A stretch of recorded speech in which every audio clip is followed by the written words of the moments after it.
ಜೈ ಭಗವಾನ್. ಎಲ್ಲರಿಗೂ ನಮಸ್ಕಾರ. ಓಂ ಮಹಾದೇವೈ ಚ ವಿದ್ಮಹೇ ವಿಷ್ಣುಪತ್ನಿ ಧೀಮಹಿ ತನ್ನೋ ಈಶ್ವರಲಕ್ಷ್ಮೀ ಪ್ರಚೋದಯಾತ್. ಎಲ್ಲರಿಗೂ ನಮಸ್ಕಾರ. ಭಾಳಷ್ಟು ಜನರಿಗೆ ಕಾಯಿಲೆಗಳು ಬರ್ತಾಯಿದೆ. ಒಂದು ಕಾಯಿಲೆ ಬಂತು ಅಂದರೆ ಇನ್ನೊಂದು ಕಾಯಿಲೆ ಪ್ರಾರಂಭ ಆಗಿರುತ್ತೆ. ಅಂತಂದರೆ ಏನಂತಂದರೆ ಇವತ್ತು ಜ್ವರ ಬಂದಿರುತ್ತೆ, ಈ ವಾರ ಏನೋ ಒಂದು ಸೋಮವಾರ ಬಂತು ಅಂದರೆ ಬುಧವಾರದವರೆಗೂ ಎಲ್ಲ ಕಡಿಮೆ ಆಗಿರುತ್ತೆ. ನೆಕ್ಸ್ಟ್ ವಾರ ಏನಂತ ನೆಗಡಿ ಸ್ಟಾರ್ಟ್ ಆಗುತ್ತೆ. ಅದೊಂದು 2 ದಿನ 3 ದಿನ ಇದ್ದು ಅದಾದಮೇಲೆ ಕೆಮ್ಮು ಸ್ಟಾರ್ಟ್ ಆಗುತ್ತೆ. ಅದೊಂದು 3 ದಿನ ಕಂಟಿನ್ಯೂಸ್ ಆಗಿ ಕಾಯಿಲೆಗಳಿದ್ದೇ ಇರುತ್ತೆ. ಏನಪ್ಪ ಇದು ಈ ಥರ ಅಂದರೆ ಒಂದು ತಿಂಗಳಲ್ಲಿ 15 ದಿನ ಮಾತ್ರ ಚೆನ್ನಾಗಿರುತ್ತೆ, ಇನ್ನು 15 ದಿನ ಸಮಸ್ಯೆಗಳ ಒಂದು ಆಗರ ಆಗುತ್ತೆ. ಅದಕ್ಕೆ ಏನು ಮಾಡಬೇಕು ಅನ್ನೋದನ್ನು ಮತ್ತು ಯಾವ ಮುದ್ರೆನ ಮಾಡಬೇಕು, ರೋಗ ನಿರೋಧಕ ಶಕ್ತಿಯನ್ನು ಹೆಚ್ಚಿಸ್ಬೇಕು ಅಂತಂದರೆ ಯಾವ ಮುದ್ರೆ ಮಾಡೋದು, ತುಂಬ ಸರಳವಾಗಿರೋಂಥ ಒಂದು ಮುದ್ರೆ. ಯಾವ ಮುದ್ರೆನ ಮಾಡಬೇಕು ಅಂತಂದರೆ ಮೊದಲನೇದಾಗಿ ನಿಮಗೆ ಯಾವುದೇ ಒಂದು ಕೆಲಸ ಕಾರ್ಯಗಳನ್ನು ಮಾಡಬೇಕಾದ್ರೂ ಕೂಡ ನಮಗೆ ಬ್ಲಡ್ ಸರ್ಕ್ಯುಲೇಷನ್ ಚೆನ್ನಾಗಾಯಿತು ನಾವು ಆ್ಯಕ್ಟಿವ್ ಆಗಿ ಮಾಡ್ತೀವಿ. ಬ್ಲಡ್ ಸರ್ಕ್ಯುಲೇಷನ್ ನಿಧಾನಗತಿ ಮಂದಗತಿ ಆಯಿತು ಅಂತಂದರೆ ಆ ಕೆಲಸ ಕಾರ್ಯಗಳನ್ನು ನಾವು ಮಾಡೋದಕ್ಕೆ ಹೋಗೋದಿಲ್ಲ. ಮನಸ್ಸಿಗೂ ಮತ್ತು ದೇಹಕ್ಕೂ ನಿಕಟವಾದಂಥ ಒಂದು ಸಂಬಂಧ ಇರುತ್ತೆ. ಏನಂತಂದರೆ ಬ್ಲಡ್ ಸರ್ಕ್ಯುಲೇಷನ್ ಚೆನ್ನಾಗಾಯಿತು ಅಂತಂದರೆ ನಮಗೇನಾಗುತ್ತೆ ಒಳ್ಳೆಯದು. ಇನ್ನೊಂದು ತಿಳ್ಕೊಳ್ಳಿ, ಭಾಳಷ್ಟು ಜನಕ್ಕೆ ನೆಗೆಟಿವ್ ಥಾಟ್ಸು ಮತ್ತು ಕೆಟ್ಟದ್ದು ಯಾಕೆ ಆಗುತ್ತೆ ಜಾಸ್ತಿ ಅಂತಂದರೆ ಬ್ಲಡ್ಡಲ್ಲಿ ಕಲುಷಿತ ಆಗುತ್ತೆ. ನೀವು ಡಾಕ್ಟರ್ ಟೆಸ್ಟ್ ಮಾಡೋದು ಏನು ನಾರ್ಮಲ್ ಇದೆ ಅಂತ ಅನ್ಬೋದು, ಆದರೆ ಬ್ಲಡ್ಡಿನಲ್ಲಿ ಕೆಮಿಕಲ್ ಜಾಸ್ತಿ ಇತ್ತು ಅಂತಂದರೆ, ನೆಗೆಟಿವ್ ಅಂಶ ಜಾಸ್ತಿ ಇತ್ತು ಅಂತಂದರೆ ನಿಮಗೆ ಕೆಟ್ಟದ್ದು ಜಾಸ್ತಿ ಆಗ್ತಾ ಹೋಗುತ್ತೆ. ರಕ್ತ ಶುದ್ಧೀಕರಣ ಮಾಡ್ಕೋಬೇಕು, ತಿಳ್ಕೊಳ್ಳಿ. ಮೇಯ್ನಾಗಿ ರಕ್ತ ಶುದ್ಧೀಕರಣ ಮಾಡ್ಕೊಳ್ಳೋದು ಮತ್ತು ಬ್ಲಡ್ ಸರ್ಕ್ಯುಲೇಷನ್ ಚೆನ್ನಾಗಾಗಬೇಕು. ದುಡ್ಡು ಮತ್ತು ಬ್ಲಡ್ಡು ಒಂದು ಕಡೆ ನಿಲ್ಲಬಾರದು. ದುಡ್ಡು ಕ್ಲಾಟ್ ಆದರೂ ಹೋಯ್ತು, ಬ್ಲಡ್ಡು ಕ್ಲಾಟ್ ಆದರೂ ಹೋಯ್ತು. ಒಂದು ಕಡೆ ಸ್ಟಕ್ ಆಗಿಬಿಡುತ್ತೆ, ನಿಮ್ಗೆ ಬರೋದೇ ಇಲ್ಲ. ನಿಮ್ಗೇನೋ ಚೆಕ್ ಕೊಟ್ಟಿರ್ತಾರೆ, ಅದು ಏನು ಬ್ಯಾಕಿಂದ ಏನೋ ಇದಾಗ್ಬಿಟ್ಟು ಅದು ವಾಪಸ್ ಬರೋದೇ ಇಲ್ಲ. ಈ ರೀತಿಯಾದಂಥ ಸಮಸ್ಯೆಗಳಾಗುತ್ತೆ. ಆವಾಗ ನಿಮಗೆ ಸಮಸ್ಯೆಗಳು ಆಗರಾಗುತ್ತೆ. ನೀವು ಬ್ಲಡ್ಡು ಅಷ್ಟೇ ಒಂದು ಕಡೆ ನಿಂತ್ಕೊಂಡ್ರೆ ದಪ್ಪ ಆಗುತ್ತೆ, ಊತ ಆಗುತ್ತೆ, ಊತದಿಂದ ಕ್ಯೂ ಆಗುತ್ತೆ. ಈ ಒಂದು ಇದು ಕ್ಯೂ ಅಂತ ಹೇಳ್ತೀವಲ್ಲ ಕೂಡ, ಅದು ಕೂಡ ಒಂದು ವೈಟ್ ಬ್ಲಡ್ ಅಂತ ಹೇಳ್ತಾರೆ, ವೈಟ್ ಬ್ಲಡ್ ಕಾರ್ಪಸಲ್ಸ್ ಅಂತ ಹೇಳ್ತಾರೆ. ಅದಾಗುತ್ತೆ. ಅದಾಗಿ ನಾವು ಆಪ್ರೇಷನ್ ಮಾಡೋದು ತೆಗಿಲೇಬೇಕು.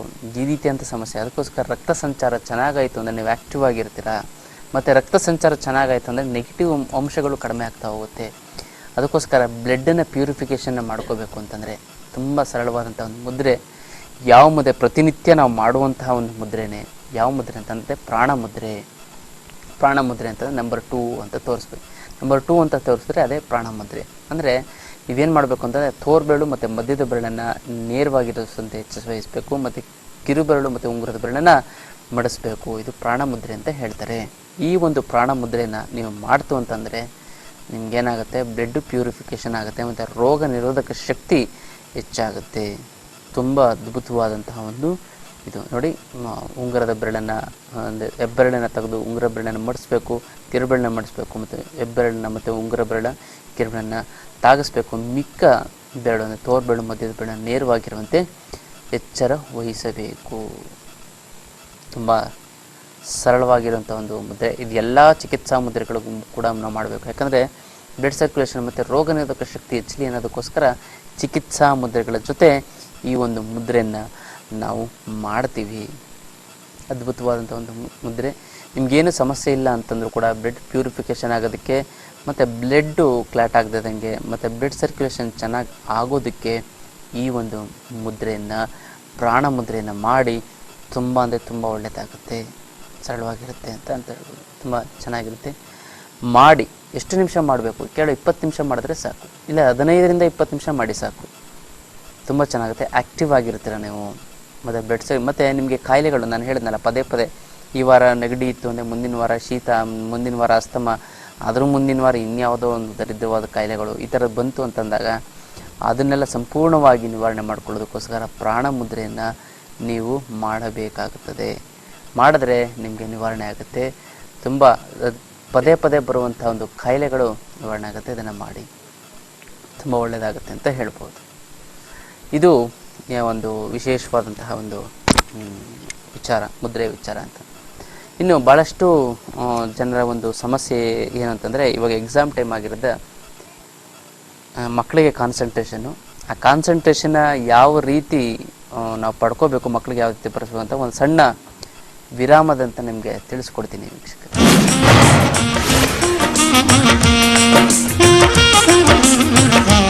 ಜೈ ಭಗವಾನ್. ಮತ್ತೊಮ್ಮೆ ವೀಕ್ಷಕರಿಗೆ ಸ್ವಾಗತ. ಕಾನ್ಸಂಟ್ರೇಷನ್ನು ಮತ್ತು ಮೆಮೊರಿ ಪವರ್ ಭಾಳಷ್ಟು, ಯಾಕಂದರೆ ಎಕ್ಸಾಮ್ ಟೈಮ್ ಆಗಿರೋದ್ರಿಂದ ಭಾಳಷ್ಟು ಜನರಿಗೆ ಮಕ್ಕಳಿಗೆ ಕಾನ್ಸಂಟ್ರೇಷನ್ನು ಬರೋದಿಲ್ಲ. ಏನಕ್ಕೆ ಬರೋದಿಲ್ಲ, ಮತ್ತು ಓದಕ್ಕೆ ಬೇಕು ಅಂದ ಎಲ್ಲ ಓದುತ್ತೆ ತುಂಬ ಚೆನ್ನಾಗಿ ಯೂನಿಟ್ ಟೆಸ್ಟು ಮತ್ತು ಮಿಡ್ ಟರ್ಮ್ ಎಕ್ಸಾಮು ಮತ್ತು ಪ್ರಿಪರೇಟರಿಲೆಲ್ಲ ಚೆನ್ನಾಗಿ ಮಾಡಿರ್ತಾರೆ. ಎಲ್ಲ ಚೆನ್ನಾಗಿ ಮಾಡಿದ್ದೀನಿ ಅಂತ ಅಂದಾಗ ನಿಮ್ಗೇನಾಗುತ್ತೆ ಅಂತಂದರೆ ಮಕ್ಕಳಿಗೆ ಓದೋದ್ರ ಕಡೆ ಗಮನ ಬರಲ್ಲ. ಯಾಕಂದರೆ ಇನ್ನೊಂದು ಏನಂತಂದರೆ ವಿಶೇಷವಾಗಿ ಮಕ್ಕಳಿಗೆ ಈ 10th ಎಕ್ಸಾಮು ಬಂತು ಅಂತಾಗ ಒತ್ತಡ ಜಾಸ್ತಿ. ಪ್ರಿಪರೇಟರಿಲಿ ಓದಿರ್ತಾರೆ, ಮಿಡ್ ಟರ್ಮಲ್ಲೂ ಓದಿ ಅದು ಒಂಥರ ಒಳ್ಳೇದು. ಪ್ರಾಕ್ಟೀಸ್ ಮೇಕ್ಸ್ ಮ್ಯಾನ್ಸ್ ಪರ್ಫೆಕ್ಟ್ ಅಂತ ಮಾಡಿಸಿರ್ತಾರೆ. 1 ಪ್ರಿಪರೇಟರಿ, 2 ಪ್ರಿಪರೇಟರಿ, ಕೆಲವೊಂದರ ಸರಿ 3 ಪ್ರಿಪರೇಟರಿ ಮಾಡ್ತಾರೆ, ಯಾಕಂದರೆ ಎಕ್ಸಾಮಿಗೆ ಚೆನ್ನಾಗಿ ಮಾಡಲಿ ಅಂತ. ಅದೆಲ್ಲ ಒಂದು ಒಳ್ಳೆಯ ವಿಚಾರನೇ. ಆದರೆ ಮಕ್ಕಳು ಏನಾಗ್ತಾರೆ, ಟಯರ್ಡ್ ಆಗಿಬಿಟ್ಟಿರ್ತಾರೆ. ಓದಿ ಓದಿ ಓದಿ ಓದಿ ಓದಿ ಏನಾಗುತ್ತೆ, ಅವ್ರಿಗೆ ಟಯರ್ಡ್ನೆಸ್ ಅನ್ನೋದು ಜಾಸ್ತಿ ಬಂದ್ಬಿಡುತ್ತೆ. ಆವಾಗ ಕಾನ್ಸಂಟ್ರೇಷನ್ನು ಇದ್ದಕ್ಕಿದ್ದಂಗೆ ಕಡಿಮೆ ಆಗಿಬಿಡುತ್ತೆ. ಕೆಲವೊಂದಾರು ಜನ ಮಕ್ಕಳಿಗೆ ಏನಾಗುತ್ತೆ ಅಂದರೆ ಓದ್ತಾರೆ, ಇನ್ನು ಕೆಲವೊಂದಾರು ಕಾನ್ಸಂಟ್ರೇಷನ್ ಬರಲ್ಲ, ಕೂತ್ಕೋತಾರೆ, ಬಲವಂತವಾಗಿ ಕೂತ್ಕೋತಾರೆ, ಕಾನ್ಸಂಟ್ರೇಷನ್ನೇ ಬರಲ್ಲ. ಏನೋ ಒಂದು ಫೇಸ್ಬುಕ್ ಇಟ್ಕೋತಾರೆ ಅಥವಾ ಯೂಟ್ಯೂಬ್ ಇಟ್ಕೋತಾರೆ, ಇನ್ಯಾವುದೋ ಒಂದು ಗೇಮ್ಸ್ ಹಾಕೊಂಡು ಕೂತ್ಕೊಬಿಡ್ತಾರೆ. ಈ ಥರ ಏನಂತ ಕಾನ್ಸಂಟ್ರೇಷನ್ ಡೈವರ್ಷನ್ ಆಗ್ತಾ ಹೋಗುತ್ತೆ. ಈ ಒಂದು ಕಾನ್ಸಂಟ್ರೇಷನ್ ಡೈವರ್ಷನ್ ಆಗಬಾರ್ದು ಅಂತಂದರೆ ನೀವು ಏನು ಮಾಡಬೇಕು, ಮತ್ತು ಕಾನ್ಸಂಟ್ರೇಷನ್ ಬರಬೇಕು ಅಂತಂದರೆ ಏನು ಮಾಡಬೇಕು, ತುಂಬ ಸರಳವಾದಂತಹ ಒಂದು ಪರಿಹಾರವನ್ನು ನಿಮಗೆ ಹೇಳ್ತೀನಿ ನೋಡಿ. ಭಾಳಷ್ಟು ನೀವು ಎಲ್ಲೇ ಹೋದರೂ ಕೂಡ ಒಂದು ಎಕ್ಕದ ಒಂದು ಬೇರನ್ನು ತೆಗೆದುಕೊಂಡು ಇಟ್ಕೊಳ್ಳಿ. ತುಂಬ, ಯಾಕಂದರೆ ನಿಮ್ಮ ಕೆಲವೊಂದಾರು ತಂತ್ರದ ಐಟಮ್ಗಳು ನಿಮ್ಮ ಮನೇಲಿ ಇರಲೇಬೇಕು. ಯಾಕಂದರೆ ಮಸ್ಟ್ ಆ್ಯಂಡ್ ಶುಡ್ ಇರಬೇಕು. ಎಷ್ಟೊಂದು ಒಂದೊಂದು ಐಟಮು ಕೂಡ, ಒಂದು ವಸ್ತುಗಳು ಕೂಡ ಹಲವಾರು ಸಮಸ್ಯೆಗಳನ್ನು ಬಗೆಹರಿಸ್ಬಿಡ್ತವೆ ನಮ್ಗೆ ಗೊತ್ತಿಲ್ಲದಂಗೆ. ಎಕ್ಸಾಂಪಲು, ನೀವು ಮನೇಲಿ ಒಂದು ಜೀರಿಗೆ ಇತ್ತು ಅಂತಂದರೆ ಒಂದು 5 ಥರ ಕಾಯಿಲೆಗಳನ್ನ ಗುಣ ಮಾಡ್ಬೋದು. ಮನೆಯಲ್ಲಿ ಲವಂಗ ಇತ್ತು ಅಂದರೆ ಒಂದು 5 ಸಮಸ್ಯೆಗಳನ್ನ ಗುಣ ಮಾಡ್ಬೋದು. ಲವಂಗ ಹಲ್ಲಿಗೆ ಇಟ್ಕೊಂಡು ಹಲ್ಲೂ ಗುಣ ಆಗುತ್ತೆ. ದುರ್ಗಂಧ ಶ್ವಾಸ ಬಿತ್ತು ಅಂದರೆ ಅದು ಹೊರಟೋಗ್ಬಿಡುತ್ತೆ. ಮತ್ತು ಇನ್ನೊಂದು ಏನಂತಂದರೆ ನಮ್ಮ ದೇಹದಲ್ಲಿರುವಂಥ ಜಿಡ್ಡಿನ ಅಂಶವನ್ನು ಕಡಿಮೆ ಮಾಡುತ್ತೆ ಲವಂಗ. ಅಂದರೆ 5-6 ಥರ ಕಾಯಿಲೆಗಳು ಗುಣ ಮಾಡುತ್ತೆ. ಜೀರಿಗೆನೂ ಅಷ್ಟೇ, ಚೆನ್ನಾಗಿ ಜೀರಿಗೆ ಅಂತಂದರೆ ಜೀರ್ಣ ಚೆನ್ನಾಗಾಗುತ್ತೆ. ಅದು ಅಷ್ಟೇ, ಬಾಯಿ ದುರ್ಗಂಧ ಶ್ವಾಸವನ್ನು ಕಡಿಮೆ ಮಾಡುತ್ತೆ. ಮತ್ತು ಇನ್ನೊಂದು ಲಂಗ್ಸ್ಗೆ ಒಳ್ಳೆ ಪೌಷ್ಟಿಕಾಂಶವನ್ನು ಕೊಡುತ್ತೆ. ಇದು ಅಂದರೆ 5-6 ಥರ ಐಟಮ್, ನಾನೇನಕ್ಕೆ ಉದಾಹರಣೆಗಳು ಕೊಡ್ತಾ ಇದ್ದೀನಿ, 5-6 ಥರ ಕಾಯಿಲೆಗಳನ್ನು ನಿವಾರಣೆ ಮಾಡೋಂಥ ಶಕ್ತಿನೂ ಹೊಂದಿರುತ್ತೆ. ಅದೇ ರೀತಿ ನೀವು ಎಕ್ಕದ ಬೇರನ್ನು, ಒಣಗಿರೋಂಥ ಬೇರು, ಸ್ವಲ್ಪ ನೀರಿದ್ರೆ ಇನ್ನೂ ಒಳ್ಳೆಯದು. ನೀರಿರುತ್ತಲ್ಲ ಅದರಲ್ಲಿ, ಬೇರಿನ ಕಾಂಡವನ್ನು ಕಿತ್ತು ನೀವೇನು ಮಾಡಿದ್ರೆ ನೀರನ್ನು ನೀವು ಒಳಗೆ ನೀರುತ್ತದೆ ಇನ್ನೂ ಶ್ರೇಷ್ಠ. ಅದನ್ನು ತೆಗೆದುಕೊಂಡು ಏನು ಮಾಡಬೇಕು ಅಂತಂದರೆ, ನಿಮ್ಮ ಮಕ್ಕಳ ಒಂದು ಈಶಾನ್ಯ ಮೂಲೆಯಲ್ಲಿ ಆ ಒಂದು ಬೇರನ್ನು ಇಟ್ಬಿಡಿ. ಅಷ್ಟೇನೇನಿಲ್ಲ, ಅದು ಒಂದು ಚಿಕ್ಕ ಬೇರಾದರೂ ಪರವಾಗಿಲ್ಲ, ದೊಡ್ಡ ಬೇರಾದರೂ ಪರವಾಗಿಲ್ಲ. ಅದನ್ನು ಬಿಳಿ ಬಟ್ಟೆಯಲ್ಲಿ ಕಟ್ಟಿಡಬೇಕು. ಬಿಳಿ ಯಾವುದ್ರ ಸಂಕೇತ, ಚಂದ್ರಕಾರಕ ಅಂತೇಳಿ ಮನಸ್ಸಿನ ಸಂಕೇತ. ಜೊತೆಗೆ ನೀವು ಎಕ್ಕದ ಬೇರಿನ ಜೊತೆಗೆ ನೀವು ಏನು ಮಾಡಬೇಕು ಅಂತಂದರೆ, ವಿಶೇಷವಾಗಿ ಇನ್ನೂ ಒಂದು ವಸ್ತುವನ್ನು ಮಸ್ಟ್ ಆ್ಯಂಡ್ ಶುಡ್ಡು ಇಡಲೇಬೇಕಾಗುತ್ತೆ. ಯಾವುದು ಆ ಒಂದು ವಸ್ತು ಅಂತಂದರೆ, ನಿಮ್ಮ ಒಂದು ಅಡುಗೆ ಮನೆಯಲ್ಲಿರುವಂಥದ್ದೇ ಕಡಲೆಕಾಳು. ತುಂಬ ಅದ್ಭುತವಾದಂಥ ಒಂದು ಇದು ವಸ್ತು. ಯಾಕಂದರೆ ಗುರುವಿನ ಒಂದು ಸಂಕೇತ ಅದು. ಕಡಲೆಕಾಳು ಇದೆಯಲ್ಲ, ಆ ಕಡಲೆಕಾಳು, ಹುರುಗಡ್ಲೆನೂ ಕೂಡ ಇಡ್ಬೋದು. ಅದು ದ್ವಿದಳ ಧಾನ್ಯ, ಅದನ್ನು ದಾನ ಕೊಡೋಕ್ಕೆ ತುಂಬ ಶ್ರೇಷ್ಠ. ಅದು ದಾನವನ್ನು ಕೊಡಿ. ನನ್ನ ಮಕ್ಕಳಿಗೆ ಏನೇನು ದಾನ ಕೊಡಬೇಕು ಅಂತ ನಾನು ನಿಮಗೆ ಹೇಳ್ತೀನಿ. ಆ ಹುರುಗಡ್ಲೆ ಅನ್ನೋದು ಕಡಲೆಕಾಳನ್ನು ನೀವೇನು ಮಾಡಬೇಕು ಅಂತಂದರೆ, ನೀವು ಆ ಎಕ್ಕದ ಒಂದು ಬಿಳಿ ಬಟ್ಟೆ ತಗೊಂಡು ಅದರಲ್ಲಿ ಎಕ್ಕದ ಬೇರನ್ನು ಹಾಕಿ, ಜೊತೆಗೆ ಕಡಲೆಕಾಳನ್ನು ಹಾಕಿ. ಇನ್ನೊಂದು ವಿಶೇಷವಾದಂಥ ಒಂದು ವಸ್ತು, ದೈವಶಕ್ತಿಯನ್ನು ತುಂಬಿರುವಂಥ ಒಂದು ವಸ್ತು ಅಂತಂದರೆ, ಸರಸ್ವತಿಯ ಒಂದು ಸಹಸ್ರಾರ್ಚನೆ ಮಾಡಿಸಿ. ಪುರೋಹಿತರಿಗೆ ಹೋಗಿ ಹೇಳಿದ್ರೆ ಮಾಡ್ತಾರೆ. ಇದರ ನೀವೇ ಕೂಡ ಅದನ್ನು ಮಾಡ್ಬೋದು. ಸಹಸ್ರಾರ್ಚನೆ ಅಂದರೆ ಅಷ್ಟೋತ್ತರಗಳಿರುತ್ತಲ್ಲ, ಅಷ್ಟೋತ್ತರ ಅನ್ನೋದು ಸಹಸ್ರಾರ್ಚನೆ. ಸಹಸ್ರ ಹೆಸರನ್ನು ಹೇಳಿ ಆ ಒಂದು ವಿಗ್ರಹದ ಮೇಲೆ ಅದು ಅರ್ಚನೆ ಮಾಡ್ತಾರೆ, ಸರಸ್ವತಿ ಅನ್ನೋ ಇದನ್ನು.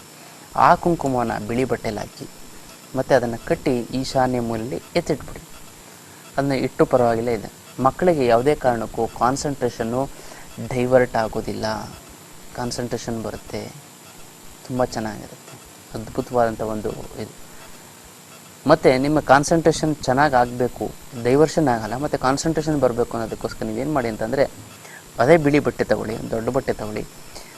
ಬೆಳಗ್ಗೆ ಒಂದಿಡಿ, ಮಧ್ಯಾಹ್ನ ಒಂದಿಡಿ, ಸಾಯಂಕಾಲ ಒಂದಿಡಿ. ನಿಮ್ಮ ಮಕ್ಕಳ ಕೈಯಲ್ಲಿ ಒಂದು ಇಡೀನ ನೀವೇನು ಮಾಡಬೇಕು, ಆ ಒಂದು ಬಿಳಿ ಬಟ್ಟೆಯಲ್ಲಿ ಹಾಕಿಸ್ಬೇಕು, ಕಟ್ಟಿಡಬೇಕು. ಎಕ್ಸಾಮ್ ಮುಗಿಯೋವರೆಗೂ ಮತ್ತೆ ಆ ಬಿಳಿ ಬಟ್ಟೆ ಅಂತ ಒಂದು ಇಡೀ ತೊಗೋಬೇಕು, ಕಟ್ಟಬೇಕು, ಇಡಬೇಕು. ಮತ್ತು ಬೆಳಗ್ಗೆ ಮಧ್ಯಾಹ್ನ ಸಂಜೆ ಎಕ್ಸಾಮ್ ಮುಗಿಯೋವರೆಗೂ ಈ ಥರ ಮಾಡ್ತು ಅಂತಂದರೆ ಚೆನ್ನಾಗಿ ಗಟ್ಟಿಯಾಗಿ ಟೈಟಾಗಿ ಕಟ್ಟಬೇಕು. ಯಾವುದು ಆ ಒಂದು ಅಕ್ಕಿಯಲ್ಲಿ ಬಟ್ಟೆಯಲ್ಲಿ, ಬಿಳಿ ಬಟ್ಟೆಯಲ್ಲಿ ಅಕ್ಕಿಯನ್ನು ಕಟ್ಟಬೇಕು. ಇದು ಎಕ್ಸಾಮ್ ಎಲ್ಲ ಆದಮೇಲೆ ಅದನ್ನು ನೀವೇನು ಮಾಡಿ ಅಂತಂದರೆ ದಾನವನ್ನು ಕೊಡಿ. ಬಡವ್ರಿಗಾರು ದಾನ ಕೊಡಿ, ಅಥವಾ ಅನಾಥರಿಗಾರು ದಾನ ಕೊಡಿ, ವಯಸ್ಸಾಗಿರೋ ದಾನ ಕೊಡಿ, ಇದು ದೇವಸ್ಥಾನಕ್ಕಾರು ದಾನ, ಬೇರೆಯವ್ರಿಗೆ ಉಪಯೋಗ ಆಗುವಂಥ ಒಂದು ರೀತಿಯಲ್ಲಿ ಇದನ್ನು ದಾನ ಕೊಡಿ. ಆವಾಗ ನಿಮಗೆ ಯಾವುದು ಇದೆಲ್ಲ ಎಕ್ಸಾಮ್ ಆಗೋವರೆಗೂ ನೀವೇನು ಮಾಡಿ ಬೆಳಗ್ಗೆ ಮಧ್ಯಾಹ್ನ ಸಾಯಂಕಾಲ ದೊಡ್ಡ ಬಟ್ಟೆಲಿ ತೊಗೊಂಡು ನೀವು ಇಷ್ಟೊಂದು ಆಗುತ್ತೆ ಟೈಟಾಗಿ ಕಟ್ಟಿಡಿ. ಆವಾಗ ನಿಮ್ಗೇನಾಗುತ್ತೆ, ಕಾನ್ಸಂಟ್ರೇಷನ್ ಪವರ್ ನಿಮ್ಮ ಮಕ್ಕಳಿಗೆ ಹೆಚ್ಚುತ್ತೆ. ಇದನ್ನು ಡೈವರ್ಷನ್ ಆಗಬಾರ್ದು ಅಂತ ನೀವೇನು ಮಾಡಿ, ಇದೇ ಒಂದು ಬಿಳಿ ಬಟ್ಟೆಯನ್ನು ತೆಗೆದುಕೊಳ್ಳಿ. ಬಿಳಿ ಬಟ್ಟೆಯಲ್ಲಿ ನೀವೇನು ಮಾಡಬೇಕು ಅಂತಂದರೆ ಎಕ್ಕದ ಒಂದು ಬೇರನ್ನು, ನೀರಿದ್ದರೆ ತುಂಬ ಒಳ್ಳೆಯದು. ನೈಸರ್ಗಿಕವಾಗಿ ನೀವು ಅದ್ರ ಮೇಲೆ ಚುಮ್ಸೋದಲ್ಲ, ನೈಸರ್ಗಿಕವಾಗಿರಬೇಕು. ಜೊತೆಗೆ ಕಡಲೆಕಾಳು ಮತ್ತು ಸರಸ್ವತಿಯ ಸಹಸ್ರಾರ್ಚನೆ ಮಾಡಿರುವಂಥದ್ದು ಅಥವಾ ವಿದ್ಯಾಗಣಪತಿಯ ಸಹಸ್ರಾರ್ಚನೆ ಮಾಡಿರುವಂಥದ್ದು ಕುಂಕುಮವನ್ನು, ಅಥವಾ ನಿಮ್ಮ ಆಗಲಿ ಸಿಕ್ಕಲಿಲ್ಲ ಅಂತಂದರೆ ನೀವೇ ಸ್ವತಃ ಖುದ್ದಾಗಿ ಅದನ್ನು ಮಾಡಬೇಕು. ಮಾಡಿದ್ರೆ ಏನಾಗುತ್ತೆ, ನಿಮಗೆ ಸಮಸ್ಯೆಗಳು ದೂರ ಆಗುತ್ತೆ. ಮತ್ತು ಅದನ್ನು ಮಾಡಿ ಕಟ್ಟಿಟ್ಟು ಈಶಾನ್ಯ ನಿಮ್ಮ ಮಕ್ಕಳ ಒಂದು ಕೋಣೆಯಲ್ಲೇ ಇರಬೇಕು. ಅಲ್ವಾ, ನಿಮಗೆ ರೂಮೇ ಇಲ್ವಾ, ಪರವಾಗಿಲ್ಲ, ಈಶಾನ್ಯ ಮನೆಯಲ್ಲೇ ಕಟ್ಟಿ ಸಾಕು. ನಿಮ್ಮ ಮನೆಯಲ್ಲೇ ಈಶಾನ್ಯ ಮನೆಯಲ್ಲೇ ಕಟ್ಟಿ, ತುಂಬ ಚೆನ್ನಾಗುತ್ತೆ, ತುಂಬ ಅದ್ಭುತವಾಗಿ ಆಗುತ್ತೆ. ಅದಕ್ಕೋಸ್ಕರ ನೀವು ಅದನ್ನು ಮಾಡಿಟ್ಟಿದ್ದ ಕಾನ್ಸಂಟ್ರೇಷನ್ ಪವರು ಚೆನ್ನಾಗಾಗುತ್ತೆ. ಮತ್ತು ಮಕ್ಕಳ ಒಂದು ಡೈವರ್ಷನ್ ನಿಮಗೆ ಆಗೋದಿಲ್ಲ.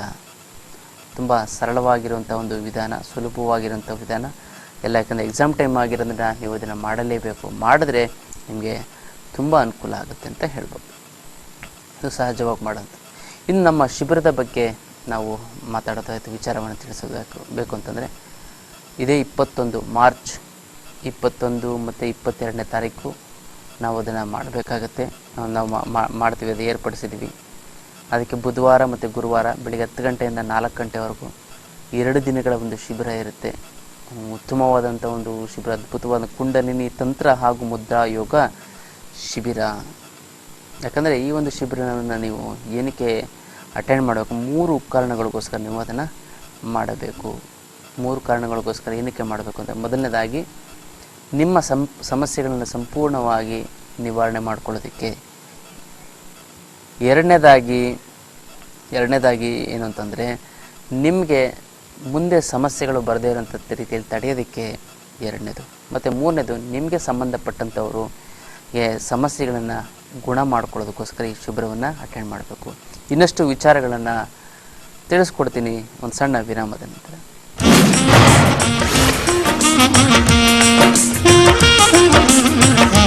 ಜೈ ಭಗವಾನ್. ಮತ್ತೊಮ್ಮೆ ವೀಕ್ಷಕರಿಗೆ ಸ್ವಾಗತ.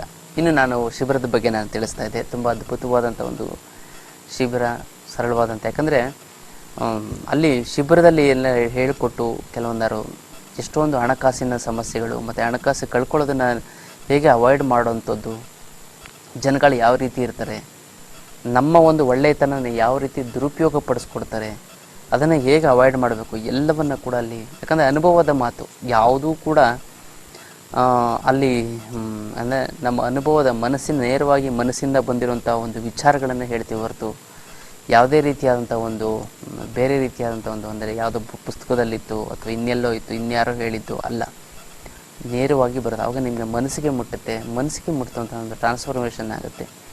ಇನ್ನೊಂದೇನಂತಂದರೆ ಅಲ್ಲಿ ವಿಶೇಷವಾಗಿ ದೀಕ್ಷೆಯನ್ನು ಕೊಡ್ತೀವಿ ಅಂತಂದರೆ ನಮ್ಮಲ್ಲಿರುವಂಥ ಒಂದು ಶಕ್ತಿಪಾತ. ಅಂದರೆ ನಾವೊಂದು ಧ್ಯಾನ ಮಾಡಿಕೊಂಡಾಗ ನಮ್ಮ ಮೂಲಾಧಾರ ಸ್ವಾಧಿಷ್ಠಾನ ಮಾಡಿ ಮಣಿಪುರಕ ಅನಾಥ ವಿಶುದ್ಧ ಆಜ್ಞಾ ಸಹಸ್ರಾರ ಚಕ್ರದಿಂದ ಬಂದಾಗ ಅದು ಹೆಚ್ಚು ಶಕ್ತಿ ಬರುತ್ತೆ. ಆ ಶಕ್ತಿಯನ್ನು ಡಿಸ್ಟ್ರಿಬ್ಯೂಷನ್ ಮಾಡುವಂಥ ಒಂದು ಅಂದರೆ ನಿಮಗೆ ಕೊಡುವಂಥದ್ದು. ಯಾಕಂದ್ರೆ ನಿಮಗೆ ಯಾವ್ಯಾವ ಸಮಸ್ಯೆಗಳಿರುತ್ತೆ ಆ ಚಕ್ರಗಳೆಲ್ಲ ಸಮಸ್ಯೆಗೆ ಸಂಬಂಧಪಟ್ಟ ಚಕ್ರಗಳೆಲ್ಲ ಬ್ಲ್ಯಾಕೇಜಸ್ ಇರುತ್ತೆ, ಅದು ಮುದುಡ್ಕೋಬಿಡುತ್ತೆ. ಹಿಂಗೆ ಅದನ್ನು ಅರಳಿಸ್ಬೇಕು.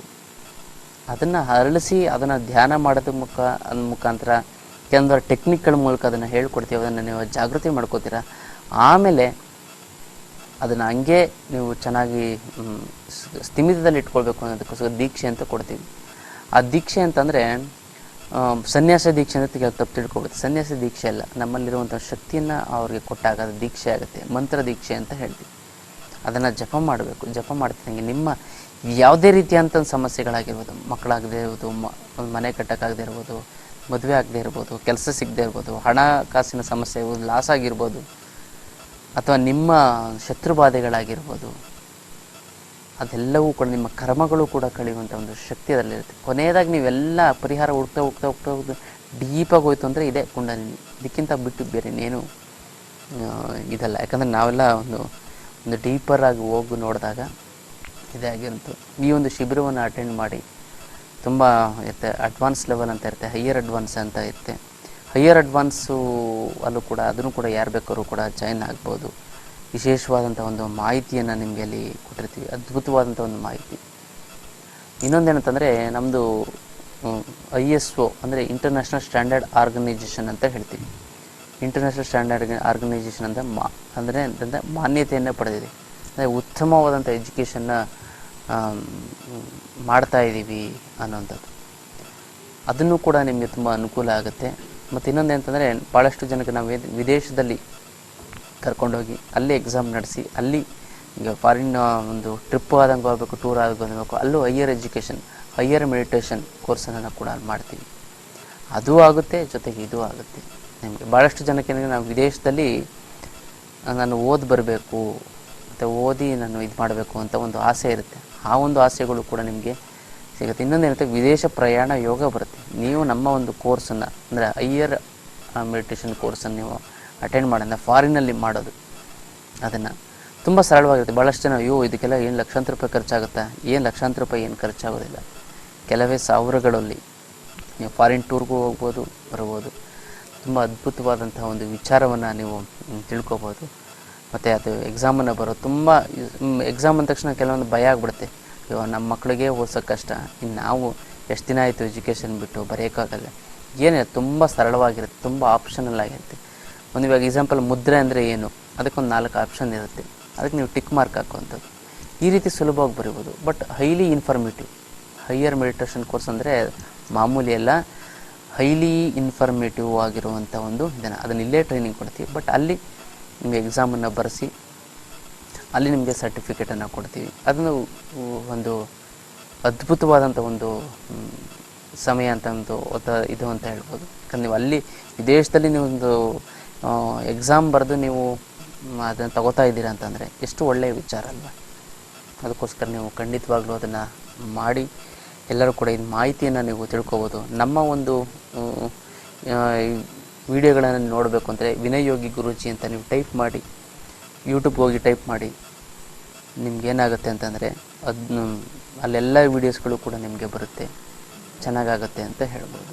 ಅದಕ್ಕೋಸ್ಕರ ನೀವು ಮಾಡಿ ನಮ್ಮ ಒಂದು ಕೋರ್ಸನ್ನು ಜಾಯ್ನ್ ಆಗಿ ಅನೇಕ ವಿಚಾರಗಳನ್ನು ತಿಳ್ಕೊಳ್ಳಿ.